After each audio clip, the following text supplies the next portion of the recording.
May 18, 1980, Mount St. Helens erupts. The ground moved a little bit, and then, oh my God, the whole mountain took off. Spewing scalding rock and ash. It was coming toward us like it was being shot out of a shotgun. Unleashing deadly torrents of debris and mud. I felt him grab me, pull me up on top of a log, and he just kept screaming to hang on. And leaving behind a landscape of devastation and death. Confusion. My priorities were rearranged that day. So we watched. 15 seconds. It will never leave my mind. Tonight on Minute by Minute, the Mount St. Helens eruption.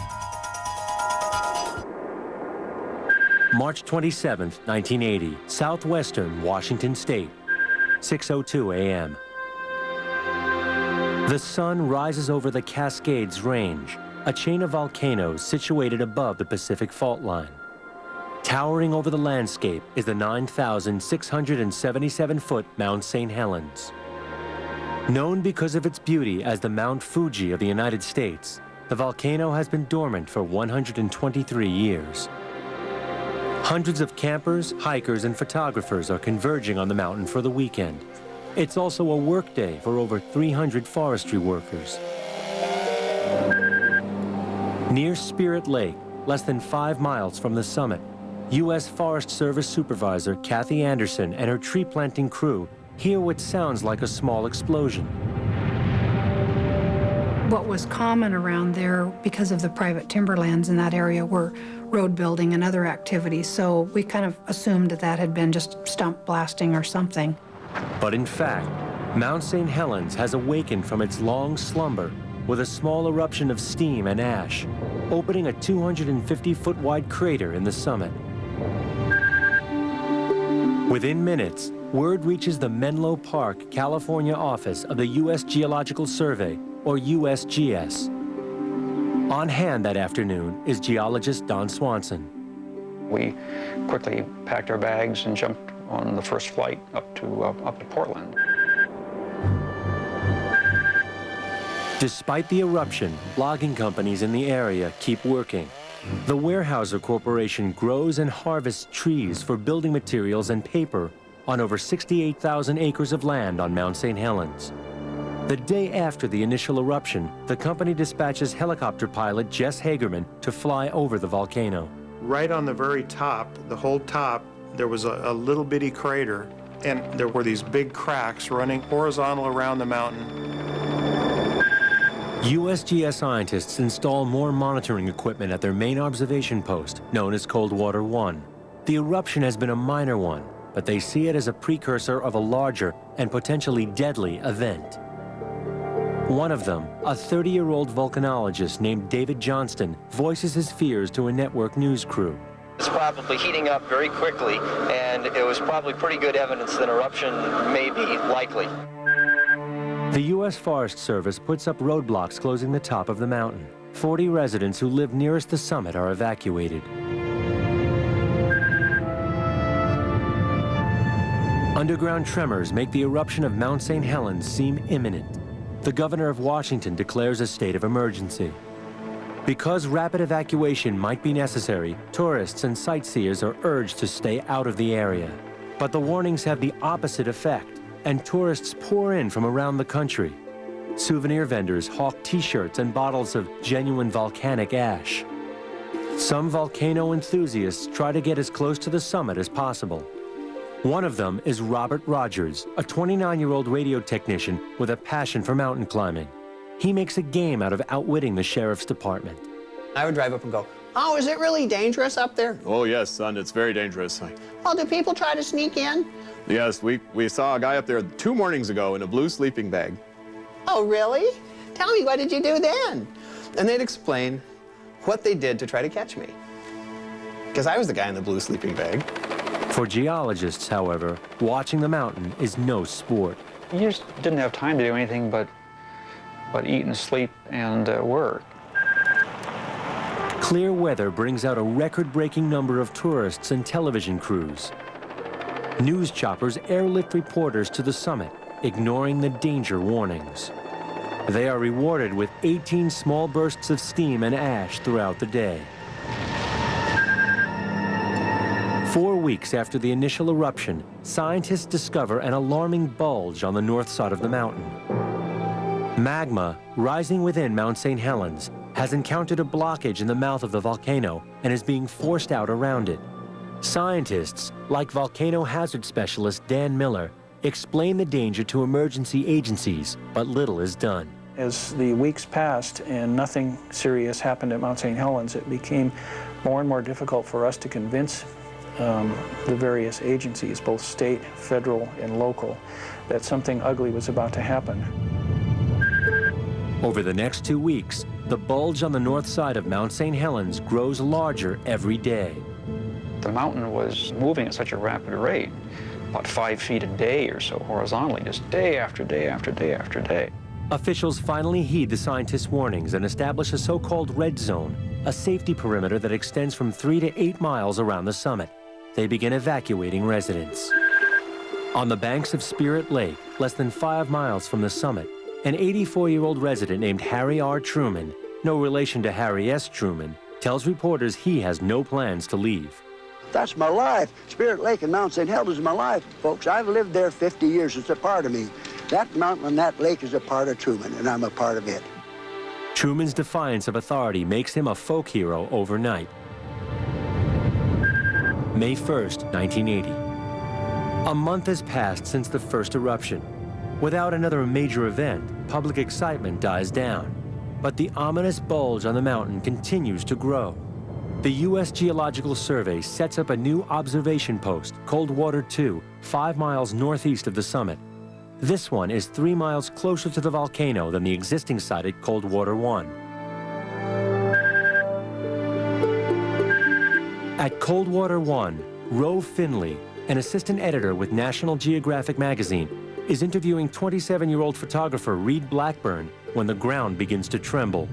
I looked at Reed without saying anything, but with concern, and he said, earthquake, I think it's about a 4.5. The earthquake is just one of many that occur each day on the volcano, but any one of them could trigger an eruption. Blackburn, on assignment with the Vancouver Columbian newspaper, is ready if the mountain erupts. He is positioned where he can trigger 2 remote-control cameras placed 1 mile from the summit. A graduate student manning Coldwater 2 must leave for the weekend. Geologist Don Swanson and his colleague David Johnston agree to take turns filling in for him. Dave said, okay, I'll do it for Saturday night if you can come up on Sunday and replace me. May 17th, 1980, 8 a.m. It's been more than a month and a half since the first eruption. Despite the fears of USGS scientists, many of the residents evacuated from the red zone are convinced that the crisis has passed. They gather at the roadblock nearest Spirit Lake. Tempers flare as they try to return to their homes. We're paying taxes and we'd like to use our property. I'm not afraid. Governor Dixie Lee Ray relents and gives them permission to visit their homes today and again on Sunday.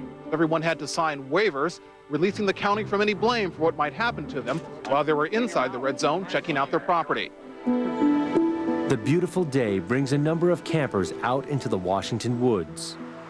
At Jericho Hole on the Toutle River, 25 miles west of Mount St. Helens, high school sweethearts Venus Durgan and Roald Reeton parked their car by a favorite fishing spot. There were no other people around us at all, so we just listened to the radio and sat up. Roald has hidden a bottle of champagne deep in their cooler, a surprise treat for Sunday night. 6 miles west of the summit, Ty Kearney, a ham radio operator, volunteering to monitor the mountain for the state of Washington, receives a transmission from a fellow volunteer, Jerry Martin of Concrete, Washington. Martin has stationed his radio van at a perfect viewpoint, just 7 miles away from the bulging north side of the mountain. Backpacking with his wife, Lou, and their 2 young daughters, 3-month-old Tara and 4-year-old Bonnie, Mike Moore passes up 2 campsites. This was Bonnie's first backpacking trip. We wanted it to be something memorable for her. They find an ideal spot near the Green River, 13 miles north of Mount St. Helens. In Bear Meadows, 14 miles northeast of the summit, amateur photographer Gary Rosenquist and a group of friends set up camp after dark. We made a real big fire because of all the wood that was around there, and just had a good time telling stories. It was just a beautiful night. May 18th, 1980, Swift Creek, 5:30 a.m. Tree planting crew chief Kathy Anderson informs her crew they will abandon their site near Clearwater Creek and relocate to Swift Creek, 6 miles south of the summit. I'm still not certain what caused me to have that thought. It was out of the norm for us to stop working in one area and go to another when we weren't finished. One member of her crew, Cran Kilpatrick, is surprised by her decision. We were actually going to someplace much closer to the mountain than where we were on Saturday, and potentially a lot more danger. As the sun rises over Mount St. Helens, Jim Skamanke and a 3-man thinning crew begin cutting saplings 13 miles from the summit. 100 miles away, at the airport in Yakima, Washington, a Cessna 182 takes off on a reconnaissance flight over the volcano. On board is geologist Dorothy Stoffel. It was my first time to fly in a small plane, and I was a little anxious about it, kind of unsettled, and really not knowing what to expect. At the USGS office in Vancouver, 40 miles from Mount St. Helens summit, geologist Don Swanson is waiting for colleagues to arrive. People were going to bring me supplies that I could take up to live from when I was up at Coldwater 2. Volcano hazard specialist Dan Miller starts out on the 2-hour drive to Coldwater 2. He's bringing supplies and parts for the 2 time-lapse cameras. I drove over to the battery shed and picked up all of the batteries that I had on the charger overnight. Nearly 8 miles west of the summit, Robert Rogers and his friend Francisco Valenzuela arrive at the Sheep Creek Overlook. They have just finished another illegal climb. They park near ham radio operator Ty Kearney. He looks up and says, "Well, where were you boys this morning?" We made up some story of driving around. We didn't want to tell him we'd gone into the red zone. 8:30 a.m. Just above the summit, geologist Dorothy Stoffel is taking photos of the volcano. We were flying directly over the south crater wall, about 500 feet. And as we went over the mountain, I took pictures of Harry Truman's Lodge. Lou Moore is making breakfast at her family's Green River campsite. Tara had been brought out of the tent and sat next to where Lou was working. Bonnie was wandering around. I was wandering around. I was hanging out down in the room with the seismographs. We dropped John off at his unit and his crew, and they started to plant their trees. I was heading up Interstate 5. We made a decision, we'll make one last pass. 1 mile beneath Mount St. Helens, an earthquake measuring 5.1 on the Richter scale shakes the mountain, setting in motion a terrifying chain reaction. Mount St. Helens erupts with an explosive fury, next on Minute by Minute.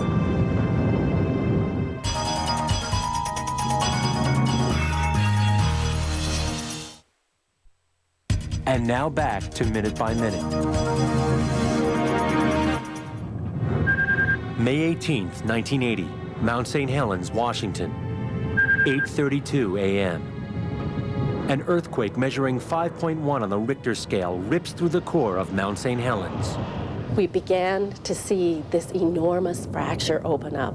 It was as though you were slicing the mountain in half.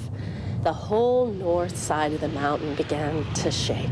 Seconds later, like a zipper from east to west, these little brown detonations, poof, poof, poof, zipped right across the top of the mountain. Suddenly, I just looked up, heard some sound, and looked up, and here was this tremendous signal. The ground moved a little bit, and then, oh my God, the whole mountain took off.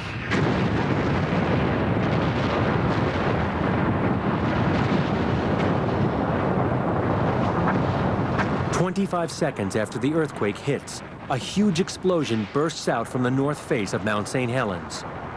Superheated gas shoots rock and ash more than 12 miles into the air. Dorothy Stoffel's plane is dodging deadly jets of hot gas and ash. Her pilot thinks fast. He's diving the plane to try to gain speed, to outrun the blast, and watching the ground coming up from below and thinking he's going to nose this plane right into the ground. On a ridge less than 8 miles from the explosion, Robert Rogers runs to grab his camera. I get back to the car, whip open the door, drop a roll of unexposed film, and start shooting really fast. Click, click, click, jam. I got 6 shots, and my camera jammed. In Bear Meadows, 14 miles to the northeast, amateur photographer Gary Rosenquist grabs his camera and snaps 23 photos in just 30 seconds. I couldn't concentrate on a viewfinder, so I started taking photographs again, and I kept taking photographs till I ran out of film. David Johnston, who is at Observation Base Coldwater 2, less than 6 miles from the blast, radios in to the USGS office in Vancouver, Washington. He gets out one short statement, "Vancouver, Vancouver, this is it," before the radio goes dead. All the while, ham radio operator Jerry Martin is broadcasting from a ridge 2 miles farther north. Now we got a big slide coming off the west slope. Now we got a whole great big eruption out of the crater. And we got another that opened up on the west side. Martin watches in horror as the USGS observation post at Coldwater 2 is swept up in the enormous slide. The whole northwest section and north section blown up. It's coming up over the ridge towards me. I'm going to back out of here. Jerry Martin signs off. He is never heard from again. 8:33 a.m. 2 more huge blasts of gas and rock shoot out as the northwest side of the mountain crumbles. The eruption covers a 230 square mile area and dumps 200 feet of rubble into Spirit Lake and onto Harry R. Truman, killing him. Above the mountain, Dorothy Stoffel's plane banks south and pulls away from the blast. Dorothy looks back to see the top of the mountain torn open by a force 500 times greater than the atomic bomb at Hiroshima. We saw this huge blast cloud lift up. And as it lifted up, there was lightning, tremendous lightning bolts going tens of thousands of feet high. At the Coldwater 1 camp, 8 miles from the summit, photographer Reed Blackburn jumps into his car and guns it, desperately trying to outrun the cloud of ash. It's too late. In seconds, his car is engulfed.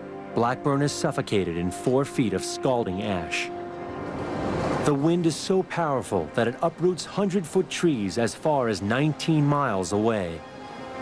8 miles from the summit, Francisco Valenzuela and Robert Rogers jump into their vehicles and screech away. Our clothing was like in a gale, just blowing. It was like a freight train with 10,000 square wheels just going by. It was the loudest noise I'd ever heard. 6 miles south of the summit, near Swift Creek, Cran Kilpatrick's Forest Service crew is running for their lives. Kilpatrick and Kathy Anderson are waiting in their truck at the top of the ridge, ready to lead the evacuation. They can only hope to get their team out before the cloud of burning ash and steam envelops them. You could see these things periodically shoot down the south slope. They were coming straight at us. If we had been a half a mile closer, we would have been torched. What Kilpatrick and his colleagues don't yet realize is that if they had stuck with their original plans to work on the north side of the mountain, they would all be dead. Still, the crew is far from safe.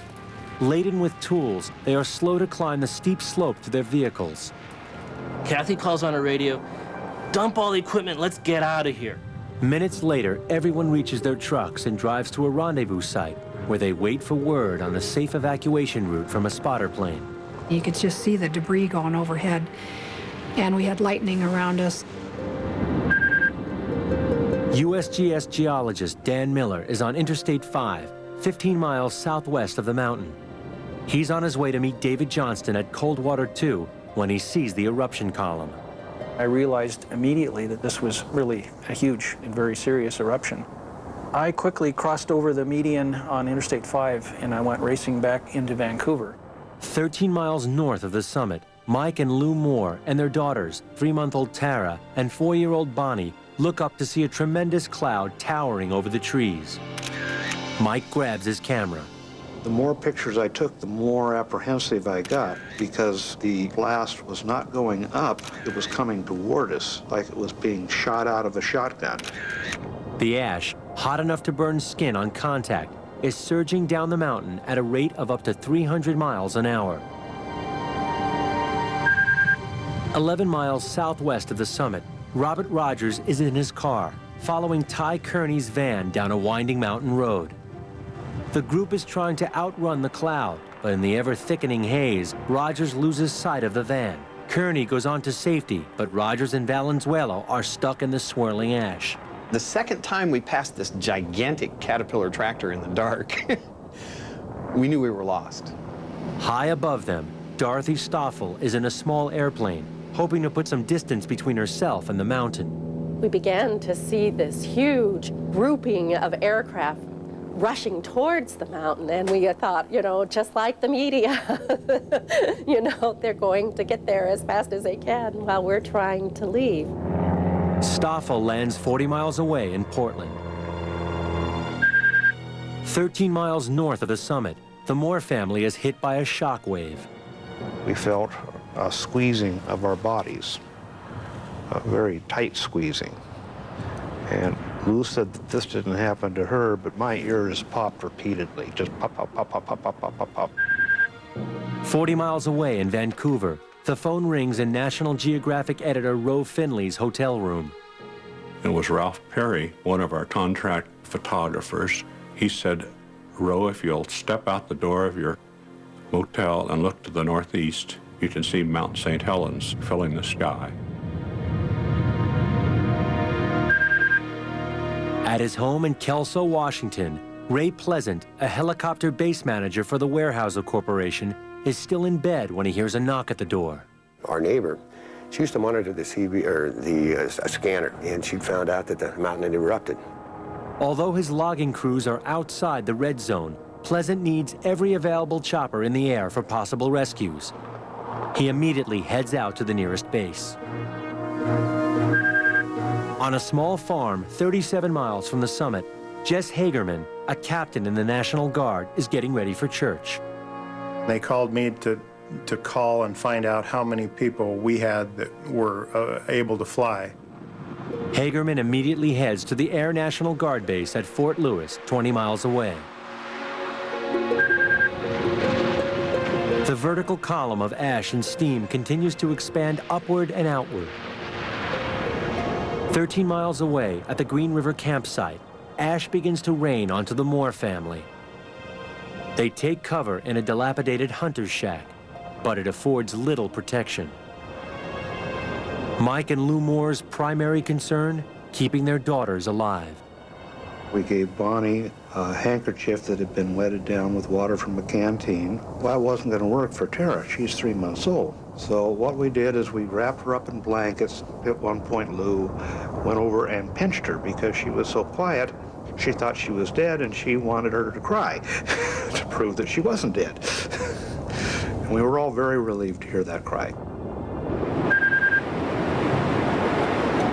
The intense heat from the volcano melts the mountain's ice cap, sending 46 billion gallons of water into the Toutle Valley below. Mudslides, heated to 91 degrees and moving at 90 miles per hour, rush down the mountain.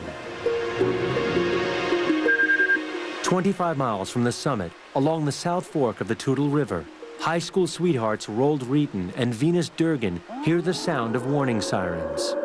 We just pulled the tent right out of the stakes and ran up to the car. Roald guns the engine of his Oldsmobile, but it's too late. The engorged Toutle River is now raging toward them, carrying logs and debris from nearby lumber yards. Surrounded the car and picked up the car, and at that point, the first instinct was to get out of the car, but there was no place to run.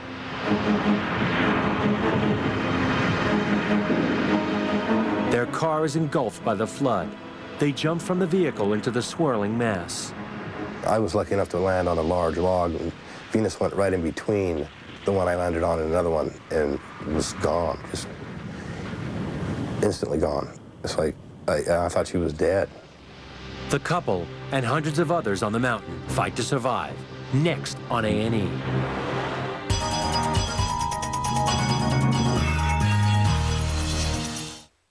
And now back to Minute by Minute. May 18th, 1980, Mount St. Helens, Washington. 9:01 a.m. Mount St. Helens has erupted with the force of 10 megatons of TNT. A cloud of scorching ash mushrooms 15 miles into the air. 25 miles away, along the South Fork of the Toutle River, campers Roald Reeton and Venus Durgan have been swept away by a deluge of mud and logs. Venus loses sight of Roald as she is sucked down into the morass. I could hear him screaming in terror. I kept my hands and head above water, and at one point, 2 logs started pinching my wrist. I thought I was going to lose my arm or my hand. The pain was excruciating, and at that point, I thought it was over. Roald, clinging desperately to a log, sees Venus's hand reaching out between 2 massive timbers. He lunges for her as the logs close in around her. They were moving up and down and sideways, and it just like peeled the skin off her chin. I felt him pull me up on top of a log, and he just kept screaming to hang on. Finally, after a terrifying mile-long ride, Roald maneuvers Venus across the logs and onto the banks of the river. Venus's wrist is smashed, and her right forearm is stripped down to the muscle. She is going into shock, and Roald knows that their only chance of survival is to keep moving. They make their way through the thick forest, hoping to find a way out. Walking back through that was hell. I heard a number of helicopters overhead, so at that point I wanted to get out of that heavy stand of trees we were at and be found. 9 miles from the summit, tree planters Cran Kilpatrick and Kathy Anderson have been waiting for 30 minutes with a convoy of Forest Service trucks. They're hoping a spotter plane will arrive soon to scout a safe route off the mountain. They are in constant danger of being engulfed by burning ash. As the crew waits, tension builds to the breaking point. There's one guy. He started to run, and we actually literally had to grab him and throw him back into the van. He got hit, mostly to just knock some sense back into him. Finally, word comes over the radio that the ash is still too thick to allow a spotter plane to fly into their area. They'll have to find their own way out, driving across the bridge of the already swollen Swift Creek. I ran out onto the bridge. What I wanted to do is see if a mud flow was coming down the Swift Creek. There wasn't one coming, so I signaled everybody across the bridge. Ash is raining down heavily as Kilpatrick jumps into the last vehicle on the convoy. Just on the other side of the bridge, his truck stalls. This truck in front of us just disappears into the cloud. We didn't see anybody. It was like, oh my God, we're alone here. Kilpatrick radios Anderson, and she hurries back to pick him up. The convoy slowly makes its way down the mountain to safety. 2 miles from the summit, geologist Don Swanson is flying in a Forest Service plane, searching for his colleague, David Johnston. There was not much chance that Dave or anybody else in the area was going to live through it. Heading toward the mountain in a Cessna, Roe Finley hopes to reach photographer Reed Blackburn at Coldwater 1. I'd flown over cities bombed and burning during the war, but this was so much more awesome.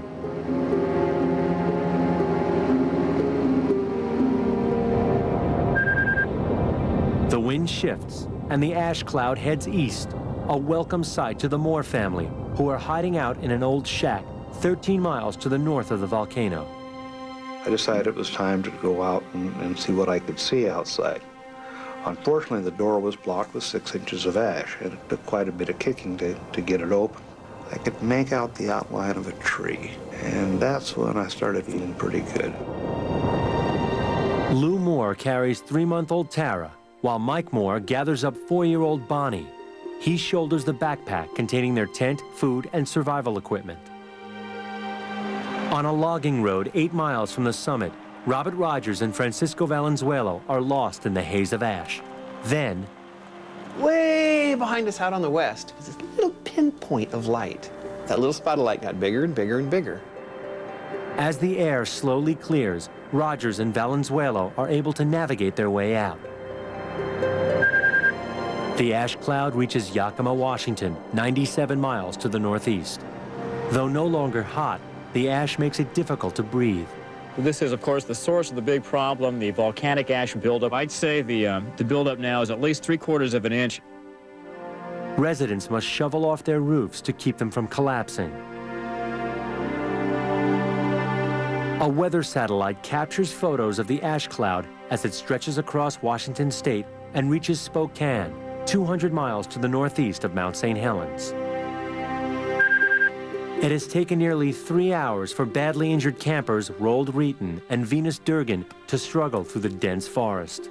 I knew we had to go upstream because we floated underneath the bridge. I figured if anybody was going to be anywhere, they'd be there. And there was a sheriff's car on that bridge. The sheriff's deputy radios for a helicopter evacuation.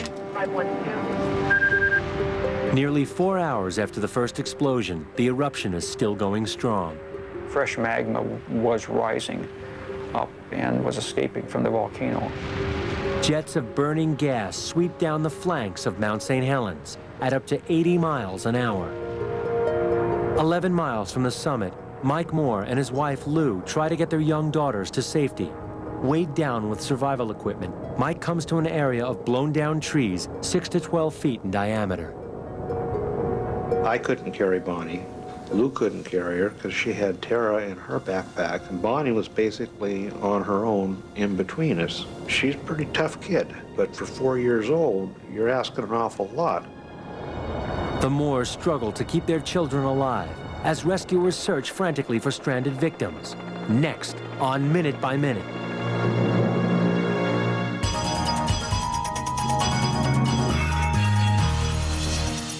Now back to Minute by Minute. May 18th, 1980, Mount St. Helens, Washington. 12 p.m. The mountain has now been erupting for 3.5 hours, sending a total of 490 tons of ash hurtling over an area nearly the size of West Virginia. Emergency services estimate at least 3 people are missing and 7 are confirmed dead. Area hospitals filled with injured suffering from ash inhalation and burns. Rescue teams searching for survivors find they can't recognize a single landmark. Where's Spirit Lake? Is that it over there? I can't believe I camped up in this area. The rescue operation is a dangerous one.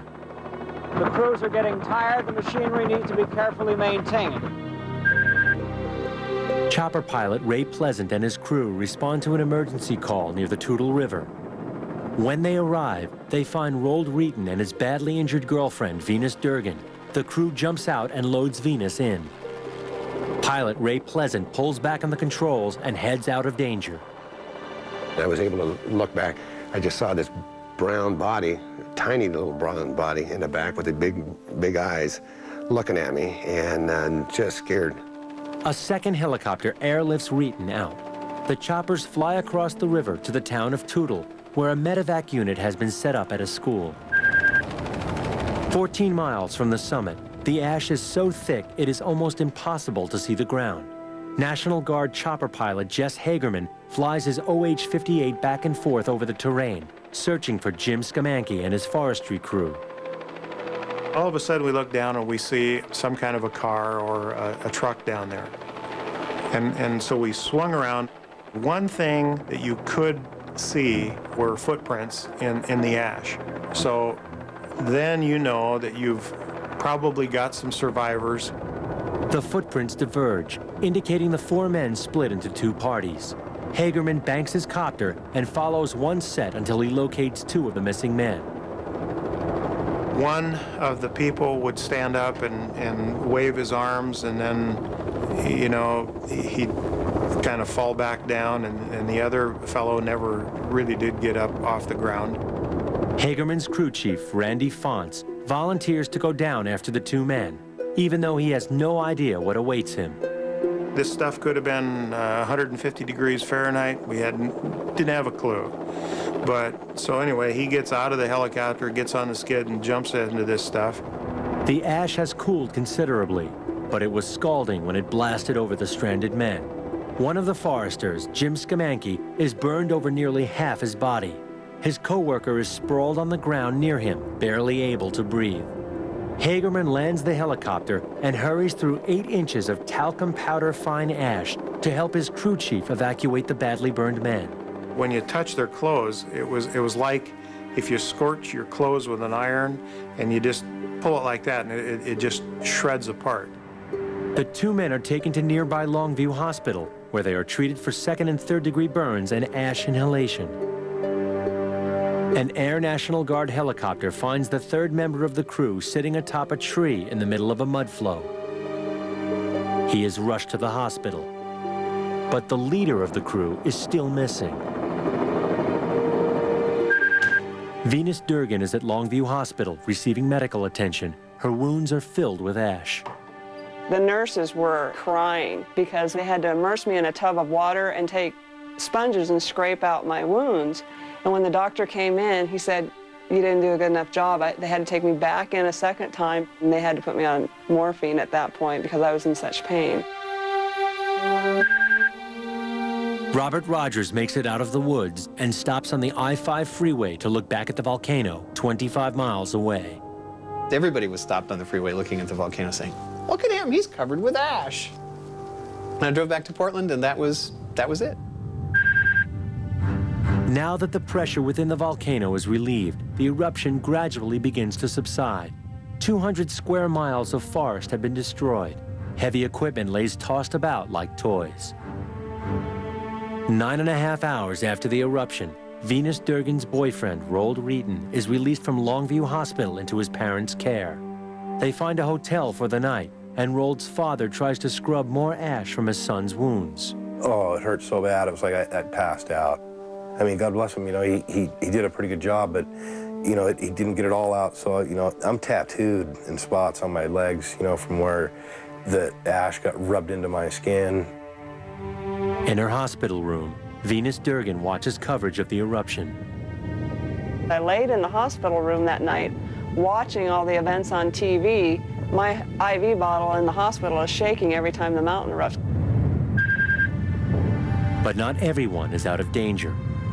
As night falls on Mount St. Helens, Mike Moore, his wife, and 2 young daughters have not been able to find their way out of the forest.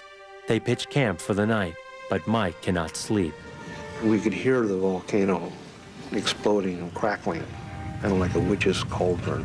They will have to wait for sunrise and hope for rescue. That's next on A&E. Where were you when Mount St. Helens erupted? Tell us at ANA.com. And now back to Minute by Minute.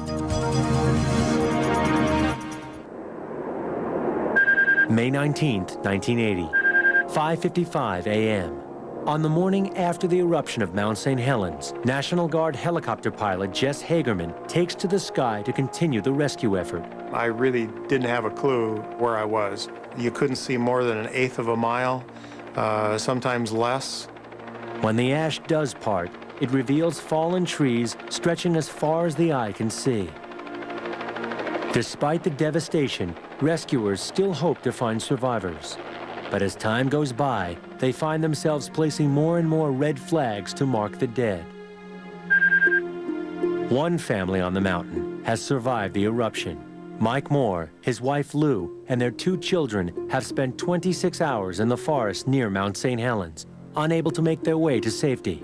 Suddenly, here comes a helicopter flying our direction. They're the 304 squadron out of Portland. They put 2 paramedics on the ground. The Air Force team tries to airlift the family out. Every time the cable came down, the helicopter kicked up so much ash, nobody could see the cable. A cable rescue is impossible. The chopper will have to find a place to touch down. The Moore family and the paramedics hike to the Green River, but find no room for a landing there either. At that moment, Air National Guard chopper pilot Jess Hagerman flies over. He radios the rescue team and offers to use his smaller craft to evacuate the Moores. There was no place to set the helicopter all the way down, so I had to kind of hold it on one skid. The Moores, who have their 3-month-old daughter Tara in their backpack, climb into the helicopter. They start sticking this great big huge Kelty backpack. I said, "We don't have room for that." They said, "Well, there's a baby in there." I said, "Well, stuff her aboard." Hagerman takes off and brings the Moore family to nearby Longview Hospital, where they are treated for minor scratches and sent home. Hundreds of volunteers rescue more than 150 people in just 36 hours. but 3 are still missing and 8 are confirmed dead. 31 hours after the eruption, Venus Durgan is released from the hospital. She faces 2 years of physical therapy to regain the use of her flayed arm. 2 days after the eruption, a group of geologists lands near the observation base Coldwater 1. There, they find photographer Reed Blackburn's car. We kneeled down to look inside the car, and there was Reed. His hair was burned and so forth, looking in the car. Yeah. It was pretty gruesome. 3 days after the eruption, President Jimmy Carter flies over the area, surveying the destruction. Federal emergency relief is on its way for the 4 counties hardest hit by the blast. The absolute and total devastation of a region that encompasses about 150 miles. It's the worst thing I have ever seen. The force of the eruption has spewed measurable amounts of ash as far east as Minnesota and as far south as Oklahoma. May 25, 1980. 1 week after the big blast, the mountain erupts again, sending a column of ash 8 miles high. Compared to the May 18th eruption, it's a minor event and does minimal damage. The death toll now stands at 21, and 72 people are missing. 230 square miles have been devastated, roadways have been swept away, and railroads buried. 68,000 acres of commercial timber worth $400 million have been damaged or destroyed. Forester Jim Skamanke is in Emmanuel Hospital Burn Center in Portland, Oregon, where he endures 4 skin graft operations for the burns that covered nearly half his body. He is the only survivor of his 4-man crew. Along the devastated Toutle River, Roald Wheaton's brother locates the buried car and retrieves Roald's things from the trunk. So he brings in all this stuff, and then he pulls out and shows Roald's parents, hey, look what I found in the back of Roald's car, this big bottle of champagne. We're both underage, and Roald's parents just look at Roald and I, and I just kind of sat there and slithered in my seat. We laughed. The champagne, it was the best I ever tasted in my life. It was like double sweet, you know, because we lived through that, and that bottle lived through it. No more survivors are found, and bodies are recovered for months after the blast. There is no trace of 30-year-old geologist David Johnston, who was last heard from at the Coldwater 2 observation site. The body of the last member of Jim Skamanke's forestry crew was finally found in the branches of a tree, about 2 feet above a high water mark made by the Toutle River, dead from ash inhalation. In the end, the death toll will reach 57. Less than a year after the eruption, the first tree is planted in the blast zone. 5 million more are planted over the next 3 years. The Mount St. Helens National Volcanic Monument is established, and tourism increases dramatically, boosting the area's economy.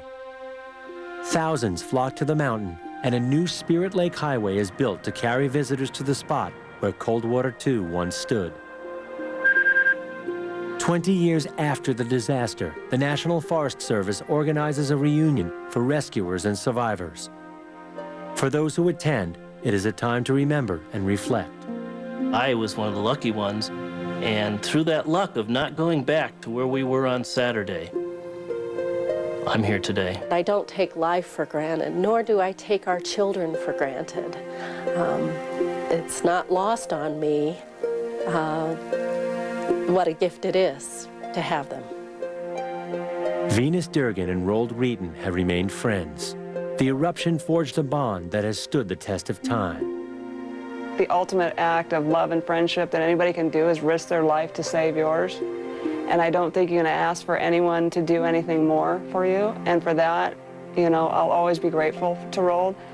You know, there'll always be a place in my heart. The May 18, 1980 eruption of Mount St. Helens remains the most devastating volcanic event in the history of the continental United States. Some of its impact has been positive. The U.S. Geological Survey used the data from the eruption to create technological advances, including a satellite warning system for possible eruptions. Their work has saved thousands and honors the 57 men, women, and children who lost their lives at Mount St. Helens. When you see an erupting volcano, the power and the impact, the energy that's being released is truly stunning. And it makes you realize that we are pretty insignificant creatures next to an erupting volcano.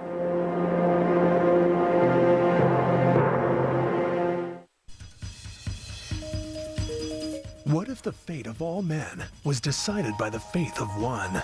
Richard Harris stars in Abraham, tonight at 9, 8 Central. Now, Law & Order is next on A&E.